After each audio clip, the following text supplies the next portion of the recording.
Saka kuna babatu. Ikena the Nigerian man. Ikena the Nigerian man. Ishamari yako yo. Ishamari yako yo. Iwewe. Ndio ndakataka kuona utama. Nsiku zino wakutayaka. Ishamari ya honorable. Honorable Charles Mufari. Baba Mumu. Yes. Baba Mumu achine shamari mazwano. Amenoka. Kana. Kono shamari nei. Wachiri ku shamari zana na the Nigerian man. Ko. Kana. Kuko Nigerian man asikura iko chete. Anenga ari na chintsuko chawo baba Mumu. Nsiku zino. Achifamba na chintsuko chiri pafupi. Ndio chane. Makadziwa rini kuti nchiani chemwecho. Auzi. Anzidziwa. Baba Mumu. Inga ndo panoro wa mani yutu no chema tese wani. Munochema nawere. Muli muchowaseke. Ningo muchowaseke. Tati waudza musuno. Fonerai coach anonzani coach wemani yu. Ndope. Coach wemani yu. Karik. Mufonerai muti madzibaba mbeumo ngawaite sei? Ngawasaiswa pa bench. Ngawagara vari kumberi. Right. Vanenge chingonyaradzana na mai Mumu Liverpool kai ichirowa 4-0 ne Manchester City. David, vamuka seko baba Mumu. Zvakaoma. Unaripo Charles Mufari. Asi ndazoona Mr. Southly Park. Ndiani Mr. Southly Park? Chinekeka. Kupi? Wafumbuka. Vabudikira. Hezvi. Mabhinya. Zvikanzisiyana nekutaura nyaya yeDynamos neChelsea. Yes. Mabhinya. Even Mufati chakwenya. Right. Pasongore cup. Mufati anosapota chi? Mabhinya ka. Mabhinya. Akangofana na Mr. 10 miles. Okay. Mabhinya esakada ako vanorasira kupiko nengiri Chelsea. Chelsea. Boss teacher Flambo, boss Flambo. Ndere Chelsea Mr. Marecha. Yawandirwa Chelsea. Yawandirwa. Na sekuru wangu Bechane Chitono. Right. Mr. Ndere Chelsea. Iyo yakazonyanya wasapeni. Manje wakada kunyomba munhu weChelsea cyber bullying inopinda repa. Inopinda. Waida kunyombani? Akungobvunza. Uchinyomberei. Uchinyomberei. Ko Dynamos. Uchinyomberei. Kungotaura ka. Uchinyomberei. Kuti iri kutadza bhora zvino. Aiwa but ichitadza bhora iri pa number 2. Aiwa, iri kutaura kana kanyemba chiko. Ichitadza bhora iri pa number 2. Wobvoita songe support ya Cape United. Chiko. Ichitadza bhora iri pa number 2. Ndamo dzirachitika kanyemba asekretary wachipani cha Highlanders 7 arafera mujira kapa accident iri rachitika Friday. Ndabvibva.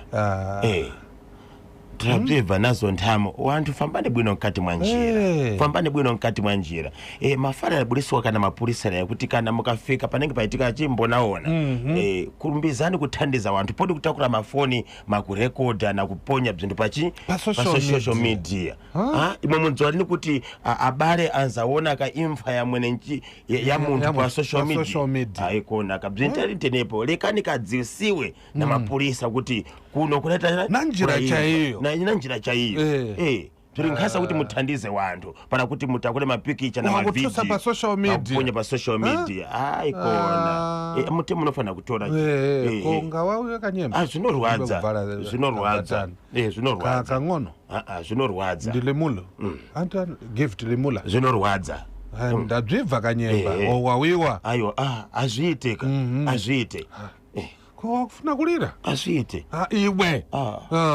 Kanyemba. Hapo kanitokota lini? Mukomana uyu waku orchestra mberi kwazvo. Arasaika kauyu. Akupendeswa kumoikwa kumasvingo. Vari kunoradzikwa kumasvingo. Tikanatadziwa kuti liti. Okay. Asi mutumbu uchaenda kumasvingo. Kumasvingo. Nedzinoparadza. Nedzinoparadza. Bana. Zvinoitika. Zvinowanika. Undodzira ukacancel. Kuti apo pakopi apo pane mvura iri kuita sei? Iri kurasika. Pana Bishop Gao. Bishop Gao kana Lighton. Lighton ari. Aiwa ka Bishop Gao ndiyo na Coventry. Ipapo papa kopi hapo. Pane mvura iri kuita sei? Iri kurasika. Iri treated. Treated water. Treated water yakatochena kuti mvura tete. Ko kuchena kwemvura ko mvura tete. Kaka. Unyodzo singwe. Kisi. Kubva Arsenal yarowa Mr Giant Mr Mtasa nokuti ndakanzwa kakuchivuka kuti vakaridza kuchivu. Ehezvi chakavhura. Ehezvi saka ko vari papi havasi kubatika ka handisi kuziva Mr Mtasa wadiko abatombonzwa kuti vari kupi. Mazuva ano ndozvokugara uchita se uchifundira hama neshamwari uchibvunza ndondoro. Bozi Arsenal mulitano uko naye ndakanzwa kakuti handiuza mashoko aya kuti muengi wako hasi muengi wangu, shamwari yako haisi shamwari yangu, anotaurwa nevanhu ka vanhu vanotaura hezvi. Saka watsira shamwari dzako shamwari yangu inini, ungati ninga shamwari dzana Black Sam kutadzane kuti zvaita sei? Wadya waguta ka wada kurasa Black Sam ini ndoita shamwari ya Black Sam kutadzane nhasi umudza ndifonere umudza ndifonere Philipi ndatiudze Black Sam andifonere. Iwewe ndiwakutuma inini kutadzanani kuti ndiudze Black Sam kokanyemba ko zvingani zvandokutuma Philipi iwewe kutuma inini kuti ndiudze Black Sam kuti akufonere asi kuita sei?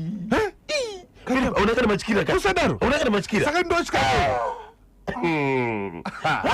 saka kanyemba runduzo kuti ufunane kutumwa naine iwe kutumwa cabinet Philipi isi holiday inyo curriculum ikanyemba holiday holiday kuita sei? Auchazivika protocol pawakaenda kunoona Mr Marecha pastarline hauna umbodzoka nefeedback yekuti kudini urapati watani kumweko? ndapatwa bwino zvintu zvangu zviri kupona pabekana chinhu chadida pasiwa akati akabwera kuchitungisa chakutsvaga manjepo kana purika kuenda kumahuwe wangoenda kumahuweka wangosipo saka gwanda ruzi kanyemba. Yes Mr Marecha zimu at 46 ndokuyamba kwadzvira chita kumweko sori hako wakasara ndanzwa Constable Forish anzi kudini atanyaya mai guru nana baba munini zvikanzi apa mwenyu curriculum anziita seko magina bamuni vana bamunini ka vari mukoma akashayika saka kuna na bamunini 3 vane madzimai avo vakurwira mai guru. Ivo mai guru vari kuti kudini? Mai guru vangati kudini? Mai guru vari kuti udini? Vari kutoti vese varume. Ndizvozvo ndamuna wenzi ndizvozvo saka vana bamunini ndo vari kurwira mai guru. Saka vemhuri vagara pasi vakagarisisa nyaya ndo nyaya yanga itoda kugadziriswa muholiday but pakaipa vanhu vakuru kava but mai guru vadi kungosarudza bamunini wavanoda ko bamunini vane mukadzi wavo ko zvine basa rei kanyemba ko zvine basa rei iwe ko pachivanhu chedu handiti zvinoitika zvinoitika wani iwo mai guru handi vari kuda ko mainini wapi mukadzi kawo handi mai guru vakaona constitution yaZimbabwe ndita achimvumisa akazawanda zviri pamutemo kaizvi andinzwa handini kanyemba aiwa asi zviri pamutemo customary law ndizvozvo tenga wakazi waonifuna at least ukukwanisa kuabhasopa basi tikwanisa kuabhasopa saka ndopatinobvunza kuti vari kuti kudini nokuti chivanhu chakasiyana zvacho ka vamwe ndanzwa vamwe vangachitaura kuti bamukuru kana kuti mai guru ndeamai ndevamwe asi kune vamwe bamukuru mai guru munogona kutotamba mese. Ndakasvika paZambezi escapement handinoziva here kuti honorable Penduka weguru weNorth anisenzekera konkuru ndoziziva ndakati ko honorable Penduka chii chiri kuitika zvikanzi musi wa1 May kune ndo pakufungura ka official Zambezi escapement aiwa iwe mbire ngodzika kudai so aiwa zvinenge zvakarongeka wakatarisa masotero akaitwa naMinister Jemusoda Dr. Jemusoda hezvi pamuzvarabani ndakanzwa pazonzwa manager Mr. Munzabwa achikwetekwedza nsoro avakanakirwa aikona picha akanakirwa takasvika pamuzvarabani ndakati aish 5 star pano pamuzvarabani vanhu vari kuvaka nyika iri kuvakwa ndizvozvo aiwa angazorambe zvakadaro honorable minister Zhemusoda murambe makadaro vakasota ruoko rwacho harusi right unofanira kudzidzirawo kubva zviri kuitwa nevamwe vana Philip munenge mungori munanaduri imomo dzidzei zvakanaka zviri kuitwa taura zvako duri kuchoka 2012 nalero maruzhe yakukana kutiri wakanyemba kupodi akwatu muraita tani ndiri kuona kanyemba